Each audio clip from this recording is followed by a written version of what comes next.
야, 느헤미야서 3장을 오늘 같이 봤습니다. 느헤미야서를 우리가 지금 교회에서 성경 묵상 집에 나오기 때문에 살펴보고 있습니다. 느헤미야는 누군가 하면 이스라엘 백성들이 하나님을 잘 섬기지 않고 우상 숭배하고 불순종해서 하나님이 진노하시고 징벌하셔서 북이스라엘 왕국은 아수르에게 멸망을 하고 남유다 왕국은 바벨론에게 586년 주전 586년에 멸망을 했습니다.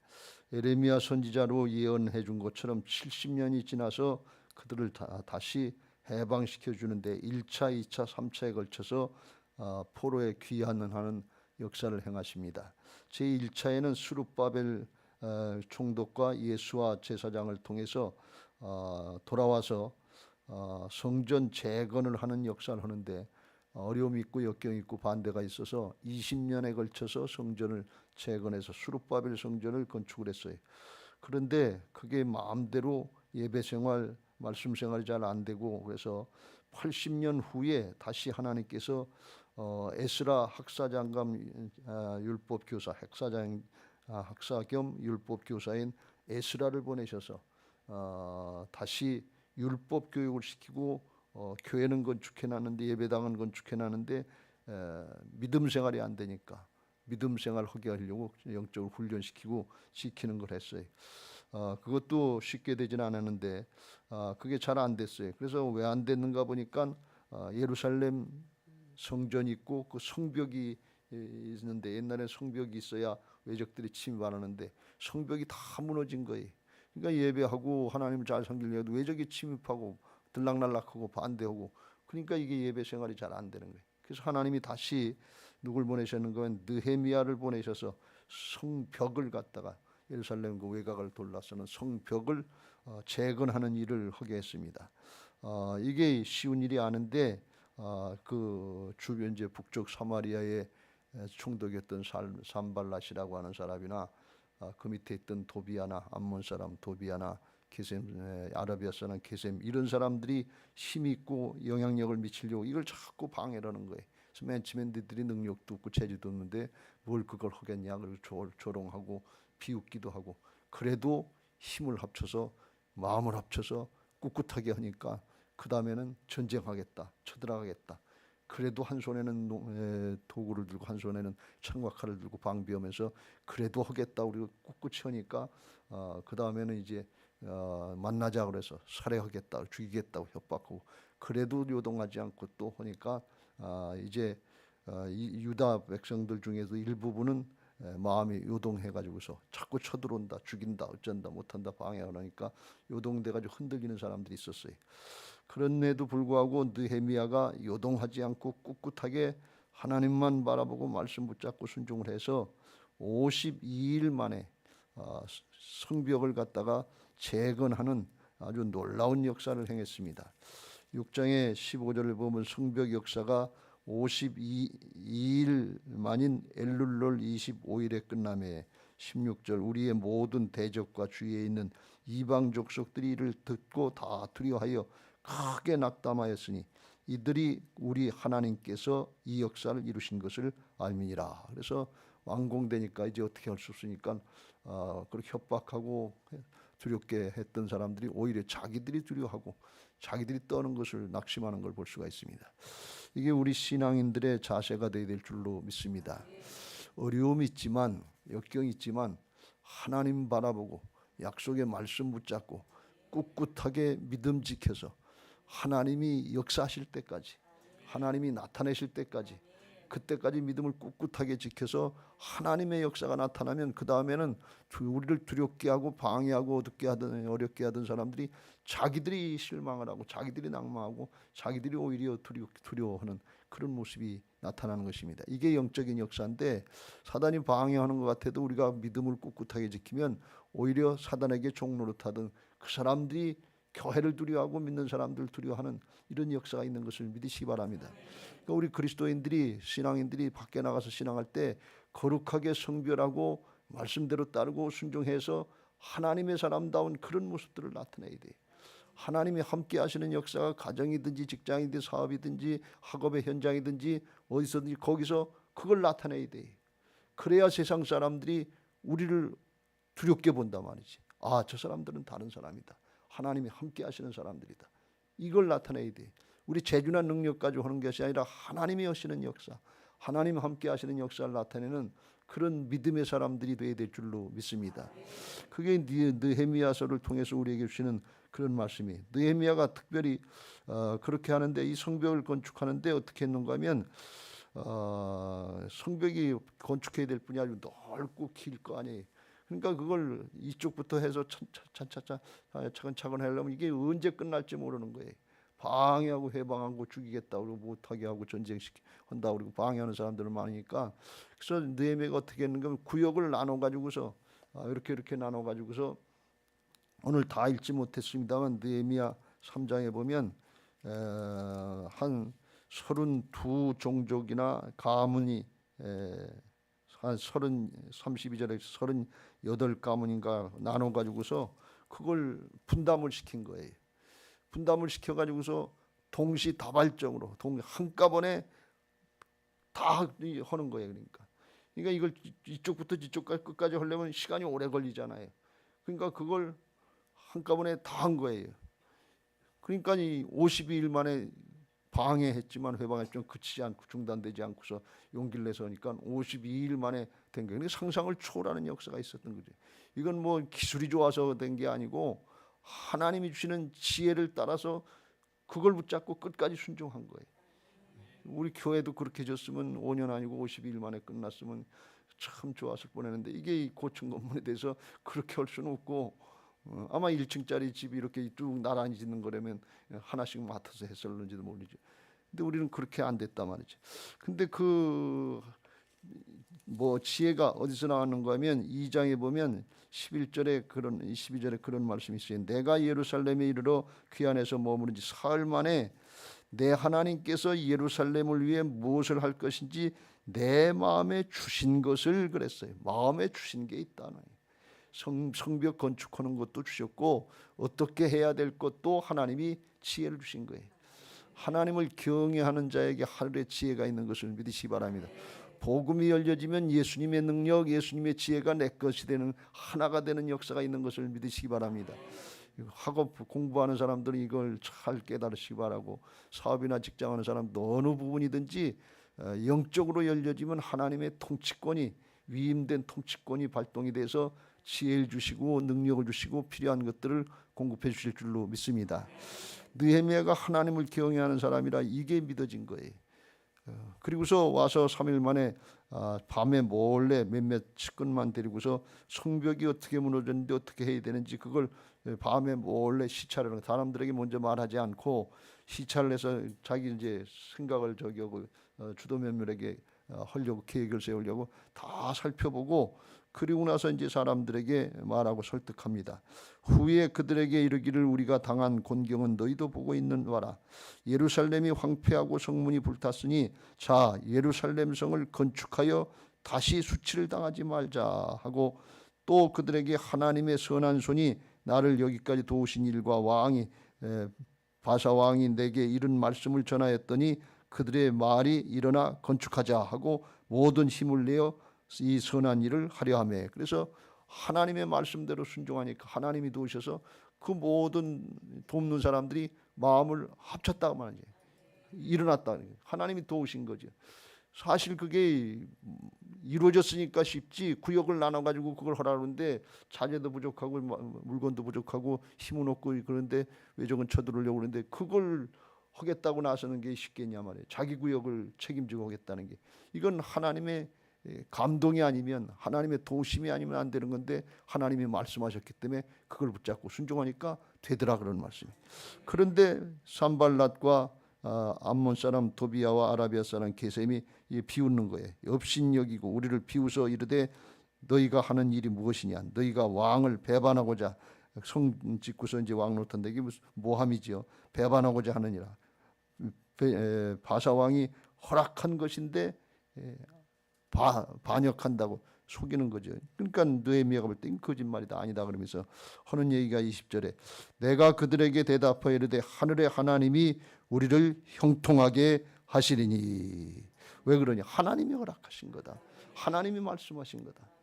그러니까 꿋꿋하게 하나님의 말씀 붙잡고 사람이 방해를 하든 사정 형편이 안 좋든 거기에 초점 맞추지 않고 하나님이 형통하시겠다는 것을 알고 어려움과 역경이 있을 때마다 뭐하냐? 하나님 앞에 엎드려 기도하는 거예요.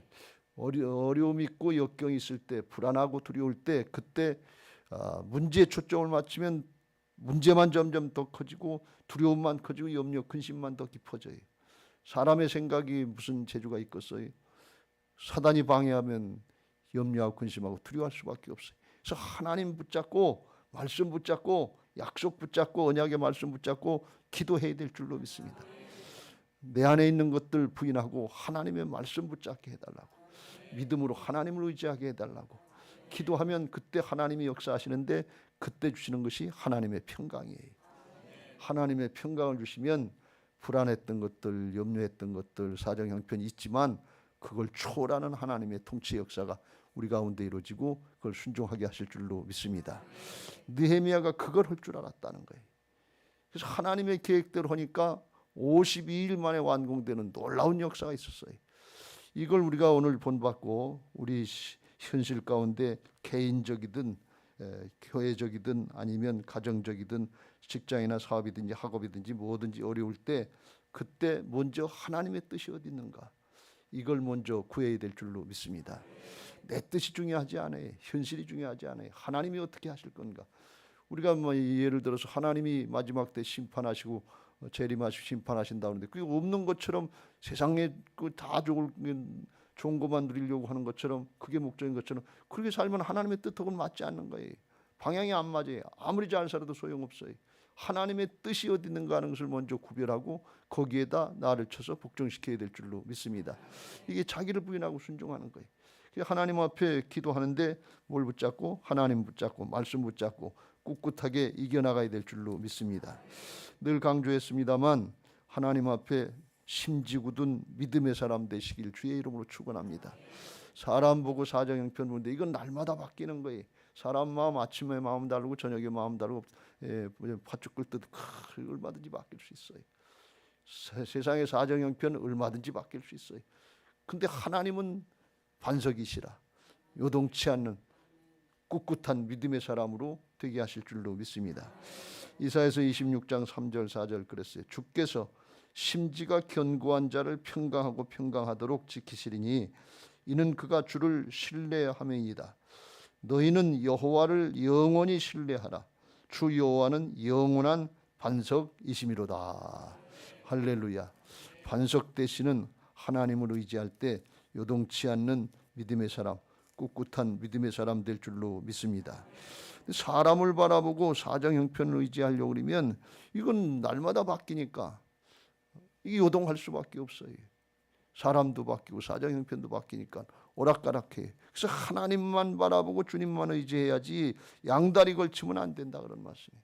그럼 요동하면 이렇게 할까 저렇게 할까 요동하니까 믿음이 안 되는 거예요. 믿음이 안 되니까 순종이 안 되는 거예요. 순종이 안 되니까 하나님의 역사가 안 나타나는 거예요. 그러니까 해도 안 되는 것 같으니까 영적인 악순환이 되는 거예요. 해도 안 되네. 해도 안 되네. 그러니까 점점 더 못하고 그렇게 되는 거예요. 그러니까 하나님만 바라보고 약속의 말씀을 붙잡고 신앙을 지켜야 그래야 조금 해도 되네. 조금 됐네. 그럼 그 다음에 조금 더 잘하려고 그러고 조금 더 순종하고 조금 더 힘쓰고 그러면서 영적인 선순환이 될 줄로 믿습니다. 영적인 악순환이 되는 게 아니라 영적인 선순환이 되는 복된 신앙 하시길 주의 이름으로 축원합니다. 그래서 말씀 붙잡고 주님만 의지해야 돼. 야고보서 1장 6절 이후에 오직 믿음으로 구하고 조금도 의심하지 말라. 의심하는 자는 마치 바람에 밀려 요동하는 바닷물결 같으니 이런 사람은 무엇이든지 죽게 얻기를 생각하지 말라. 두 마음을 품어 모든 일에 정함이 없는 자로다. 두 마음이 되는 거예요. 하나님을 바라봤다. 사람 내 생각을 의지했다. 사정 형편을 바라봤다. 말씀을 바라봤다. 그러니까 이렇게 저렇게. 여러분 우리가 신앙하면서 이게 여기 날마다 속는 것 중에 하나인데 그야말로 우리가 내 일은 내가 잘한다. 내가 지혜롭다. 내가 경험이 있다. 내가 판단하고 하려고 하는 그런 마음 가졌지 말고 먼저 하나님 앞에 기도하고 하나님의 뜻이 뭔지 말씀으로 깨닫고 그거 붙잡고 나가시길 주의 이름으로 축원합니다. 아무리 똑똑하고 지혜로워도 사정 형편이 바뀌면 흔들리게 돼 있어요. 근데 하나님의 말씀은 상관없거든요.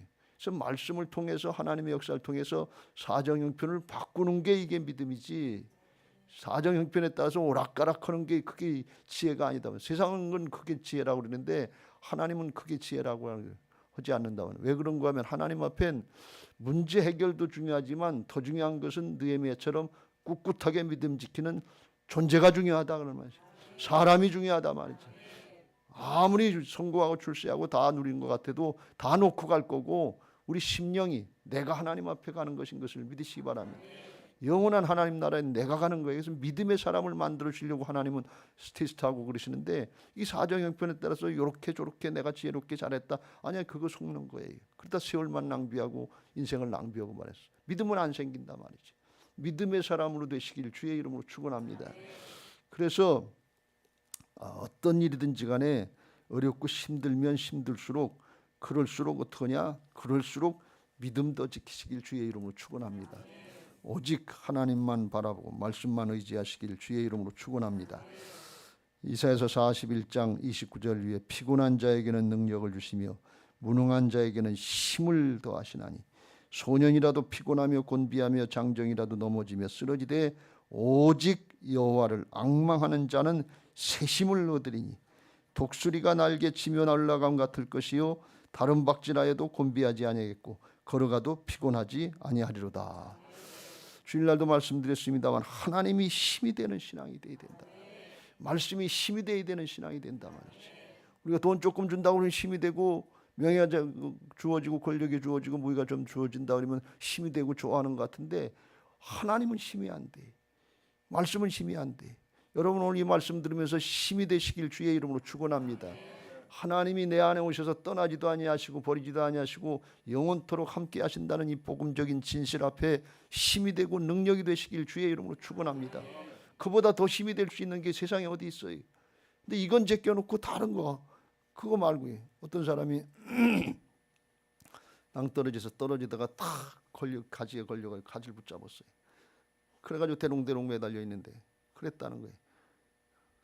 떨어지면 손 놓으면 죽을 것 같으니까 대롱대롱하면서 위에다 대고서 거기 누구 없어요 그랬대. 그 위에서 소리가 들지 나가 여기 있다 그랬더니 누구예요? 그러니까 내가 하나님이다 그랬어요. 하나님 어떡할까요? 그랬더니 네 손 놔라 그랬대. 그러니까 이 떨어지면 죽을 것 같으니까 거기 하나님 말고 다른 사람 없어요 그랬대. 근데 나중에 힘이 들어서 손이 힘 빠져서 떨어졌는데 밑에 30cm밖에 없더라는 거예요. 바라고. 근데 컵을 먹어 노래할 때 놨으면 됐지. 고집 피울 거 없어요. 하나님이 책임져 주실 줄로 믿습니다. 이 느헤미야를 제가 가만히 살펴보면서 느헤미야는 하나님이 힘이 되는 신앙을 했다. 말씀이 힘이 되는 신앙을 했다. 하나님이시라면 그냥 따라가는 거예요. 말씀이라면 그냥 따라가는 거예요. 그러니까 진짜 하나님이 힘이 되고 말씀이 피할 길이 되고 피난처가 되신 줄로 믿습니다.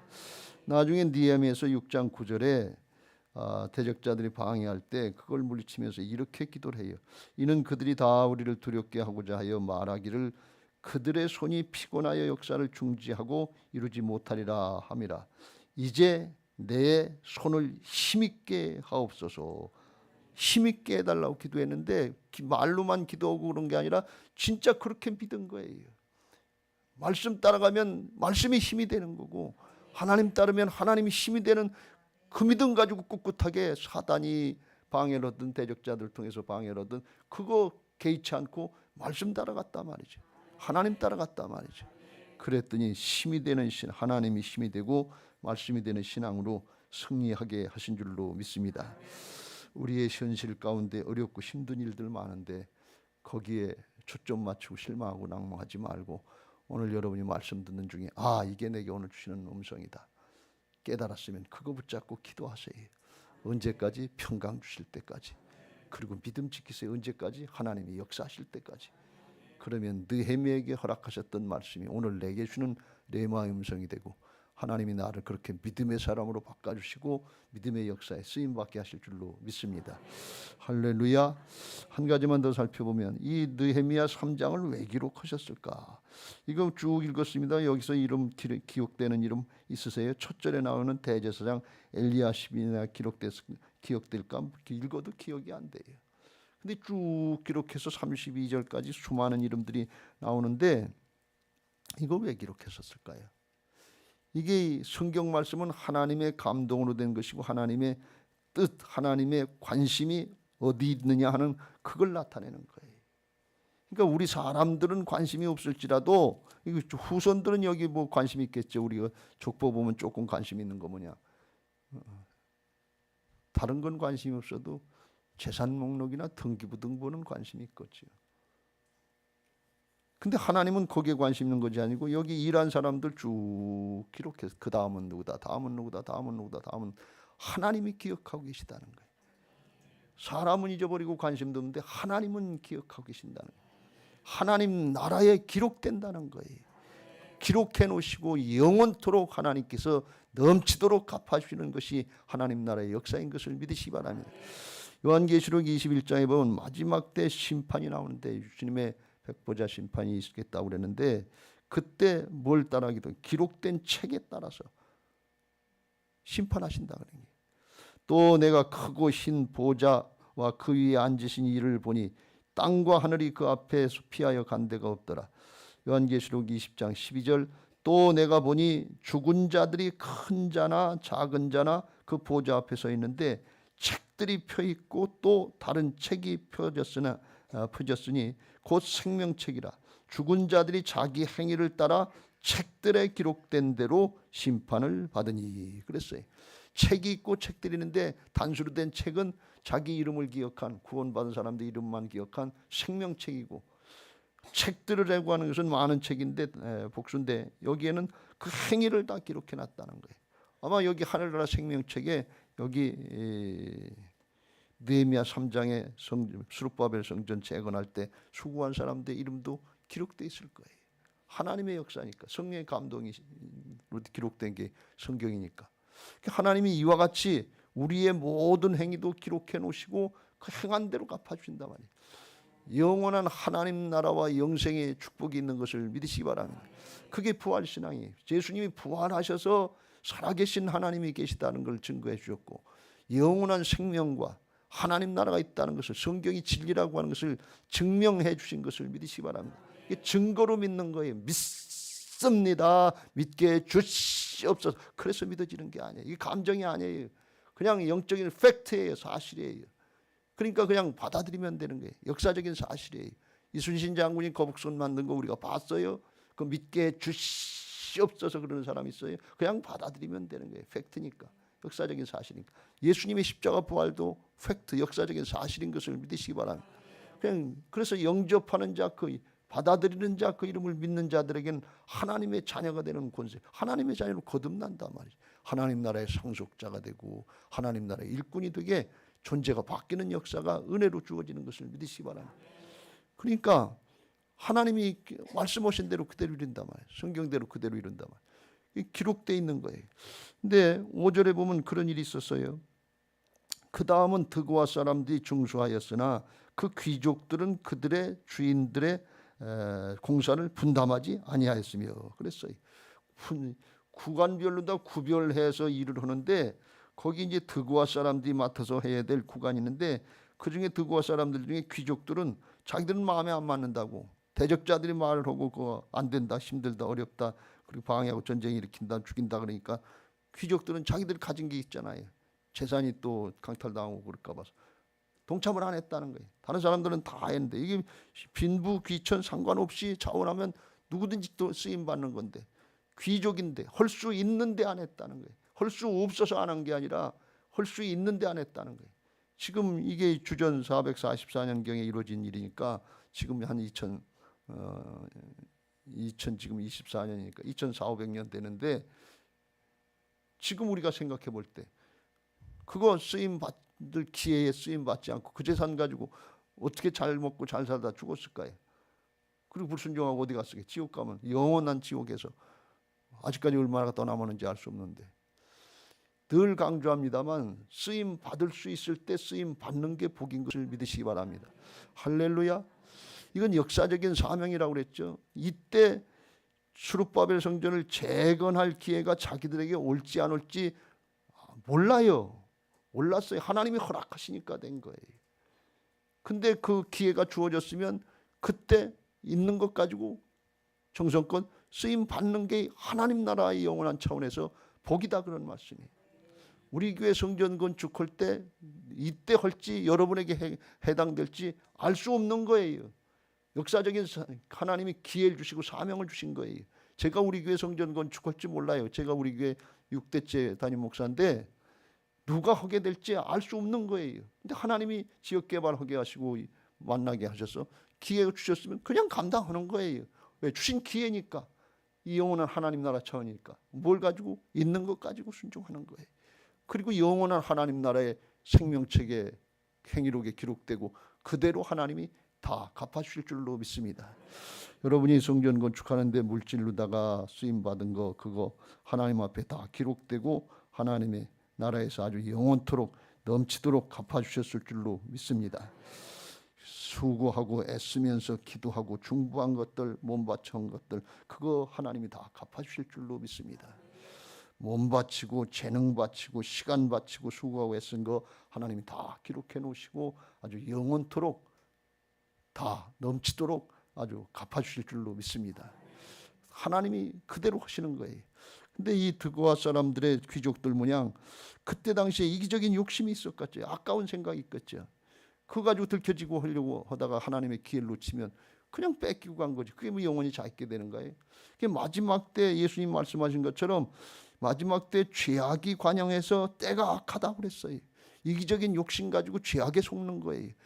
뭘 먹을까 뭘 마실까 하며 시집가고 장가고 사고 팔고 집 짓고 그러면서 먹고 마시고 사고 팔고 그거 일상 동안에 그 일이 없는 사람이 없어요. 계속해서 그 일이 있는 거예요. 근데 그거 한다고 그러고서 하나님이 주신 기회를 잊어버렸단 말이지. 우선으로 하지 않고 다음으로 미뤘단 말이지. 그러니까 기회를 잊어버린 거죠. 그게 때가 악하다는 거예요. 죄악의 세력에 속는 거예요. 속지 마시고 하나님의 역사에 쓰임받게 기회를 주셨을 때 우선순위로 다 그걸 하시고 내가 할 수 있는 정도로 달란트 맡겨주신 만큼만 하면 돼요. 한 달란트 주셨으면 한 달란트, 두 달란트 주셨으면 두 달란트, 5달란트를 맡겼으면 5달란트 그대로 하는 거예요. 그래야 똑같이 착하고 충성된 종이 되는 것을 믿으시기 바랍니다. 할렐루야. 그걸 나눠서 분담해서 맡겨준데 누가 하라고 그래서 한 게 아니에요. 자기들이 자원해서 맡아서 하려고 하는 건데 그거 하면 되는 거예요. 근데 이게 어떻게 한다고요? 동시다발적으로 되는 거예요. 한꺼번에 같이 하는 거예요. 따로따로 하는 게 아니고 요 구역 끝나면 그 다음 구역 그 다음 구역 그렇게 한 게 아니고 같이 해야 된단 말이에요. 그러니까 어느 한 구석이라도 하다가 안 되면 거기가 빈틈이 나면 걸리다 외적이 쳐들어온단 말이죠. 그래서 이건 같이 똑같이 함께 이루어져야 될 그런 사역인 것을 믿으시기 바랍니다. 이게 교회 모습을 말하는 거예요. 교회는 어느 한 사람이 잘해서 잘 되는 게 아니고 모든 부서에서 똑같이 자기 맡은 자리에서 자기 역할을 잘 감당해야 될 줄로 믿습니다. 우리 교회 성전 건축하고 교회를 부흥시키고 하려면 모든 부서가 똑같이 자기 일을 잘해야 돼요. 어떤 건 되고 어떤 건 안 되면 안 돼요. 그러니까 예를 들면 섬김이들이 섬김의 역할을 하고 안내도 하고 차량 봉사도 하고 교회 관리도 하고 청소도 하고 이것도 잘해야 돼요. 그거 하신 분들이 수고한 것들 하나님의 다 기록되고 그리고 하나님이 다 아주 영원토록 갚아주실 줄로 믿습니다. 근데 또 그것만 됐다고 되는 게 아니라 기도하고 예배하는 거 이거 하나님을 섬기는 중요한 일인데 이게 맡겨진 사람들은 이게 또 우리 성도들이 이 자리를 잘 지키고 그 사명을 감당해야 된단 말이지. 교회 건축하고 또 새 사람들 오고 그러면 새 신자들 오고 그러면 우리들은 그거 아는 사람인데 아니야 예배 자리 지키는 그게 그 몫이에요. 그러면 그 역할을 잘 감당하게 될 줄로 믿습니다. 오늘도 새로운 청년들이 있고 학사관 청년들 새로 보면 새롭단 말이죠. 그게 그 자리를 지키는 거예요. 그게 복이에요. 거기서부터 시작하는 거예요. 그게 은혜다 그런 말씀이에요. 그런가 하면 식당 봉사도 하고 뭐 중보기도도 하고 또 수고하는 분들 많잖아요. 작은 목자처럼 목원들을 챙기고 그거 하려면 얼마나 힘드냐 말이지. 그거 자기 자리 감당하는 거예요. 그 수고할 때 함께 올라가는 거예요. 성벽이 함께 쌓여지는 거예요. 어느 한쪽에 안 쌓여지고 그 빈자리가 있으면 거길로 다 외적이 침입하는 거예요. 그래서 누구 하나 잘 돼서는 게 똑같이 자기 자리 맡은 자리에서 동시에 잘해야 될 줄로 믿습니다. 이게 사명이에요. 이게 교회가 이루어져가는 모습이에요. 이걸 고린도전서 12장에서 사도 바울을 통해서 주님이 말씀하시길, 주님의 몸된 교회고 지체들이 그렇게 똑같이 자기 역할을 잘 감당해야 될 줄로 믿습니다. 몸은 하나인데 많은 지체가 있고 몸의 지체가 많으나 한 몸과 같이 그리스도도 그러하니라. 고린도전서 12장 13절. 우리가 유대인이나 헬라인이나 종이나 자유인이나 다 한 성령으로 세례를 받고 한 몸으로 이제 거듭났으면 다 한 성령을 마시고 주님의 몸된 교회 지체들이 다 된 거예요. 이제 뭐 빈부귀천, 뭐 유대인, 이방인 상관없이 주님의 몸된 교회 지체가 돼서 자기 맡은 자리를 잘 감당하면 될 줄로 믿습니다. 우리의 몸 같으니까 이제 지체는 많으나 몸은 하나라. 눈이 손더러 내가 너를 쓸데없다 하거나 또한 머리가 발더러 내가 너를 쓸데없다 하지 못하리라. 그뿐 아니라 더 약하게 보이는 몸의 지체가 도리어 요긴하고 우리 몸에 덜 귀히 여기는 그것들을 더욱 귀한 것들로 입혀주며 우리의 아름답지 못한 지체는 더욱 아름다운 것을 얻느니라. 그런즉 우리의 아름다운 지체는 그럴 필요가 없느니라. 오직 하나님이 몸을 고르게 하여 부족한 지체에게 귀중함을 더하사 몸 가운데서 분쟁이 없고 오직 여러 지체가 서로 같이 돌보게 하셨느니라. 만일 한 지체가 고통을 받으면 모든 지체가 함께 고통을 받고 한 지체가 영광을 얻으면 모든 지체가 함께 즐거워하느니라. 너희는 그리스도의 몸이요 지체의 각 부분이라. 할렐루야. 어느 한 부분도 잘못되면 안 된다 말이지. 이게 몸이 마찬가지예요. 발가락 하나만 아파도 몸을 지탱하는데 힘들고 어렵다 말이죠. 요 액기 손가락 아무것도 아닌 것 같죠? 요거 뭐 있으나 없으나 말이죠. 요게 없으면 요 나머지 네 손가락 가지고 이렇게 힘을 줘도 힘이 잘 안 가요. 근데 요 액기 손가락이 새끼 손가락인지 요거 들어가면 주먹을 줘보세요. 요게 얼마나 힘이 들어가는지 몰라요. 똥꼬에서 냄새 난다고 불평하면 안 돼요. 똥꼬가 틀어막고 있으면 죽어요. 속이 다 썩어요. 그러니까 아무것도 천대할 게 없는 거예요. 어느 한 군데 약하고 막히면 교회가 전체가 잘못되는 거예요. 어느 한 목장, 작은 목자가 잘못하면 그 한 목장 때문에 교회 전체가 어려움을 당할 수 있어요. 여러분 한 사람 한 사람이 세상에 나와서도 바른 역할을, 그리스도인의 역할을 감당하지 못하고 욕먹으면 교회 전체가 욕먹고 예수님이 욕을 먹는단 말이지. 우리 교회에서 별일 아닌 것 같아도 엘리베이터 한 대가 고장났다. 그럼 주일날 혼란이 일어나기 시작해요. 그런 일 없겠지만 우리 이정대 집사님이 차량 봉사해 주셔서 고맙고 감사한데 편찮으셔서 하루 못 나오셨다. 그러면 이게 혼란이 생기기 시작한다. 이게 어느 한 것도 별일 없는 게 복인 것을 믿으시기 바랍니다. 별일 생기면 큰일이에요. 어느 한 군데도 큰일 난단 말이지. 무슨 뜻인지 아시겠죠? 성벽과 같단 말이에요. 영적인 성벽을 재건해야 될 줄로 믿습니다. 그냥 놔두면 안 돼요. 부족하고 모자라면 일으켜 세워주고 함께 가고 그래야지. 넌 없어도 된다 하는 것처럼 그렇게 하면 안 된단 말이에요. 왜? 거기가 비면 거길로 외적이 들어온다니까. 거기가 비면 거길로다가 사단이 침략을 해요. 그래서 영적인 성벽들이 똑바로 재건이 돼서 교회 영적인 성벽들이 똑바로 재건해서 모든 부서, 모든 부서들과 계층들이 다 바로 서서 든든할 때, 그럴 때 사단이 침입을 하지 못하고 예배가 바로 서게 되고 기도가 바로 서게 되고 전도를 할 수 있게 되고 주님의 몸된 교회의 기능을 바로 할 수 있게 되는 것을 믿으시기 바랍니다. 그러니까 여러분들 한 사람 한 사람이 그 자리를 지키고 있는 거예요. 오늘 예배 자리 아주 잘 나오셨어요. 하나님께 우리 박수 한번 합시다. 왜 박수 치느냐? 다음 주에 또 나오라는 거예요. 그 자리 지키시라 그런 얘기예요. 왜? 이게 하나님의 관점이라니까요. 하나님이 보시기에 소중하다는 거예요. 사람이 볼 땐 조금 나은 사람 있고 재주가 못 나은 사람 있고 뭐 세상적으로 좀 나은 사람 있고 못 나은 사람 있는데 그건 하나님이 주신 거니까 하나님이 보실 땐 똑같아요.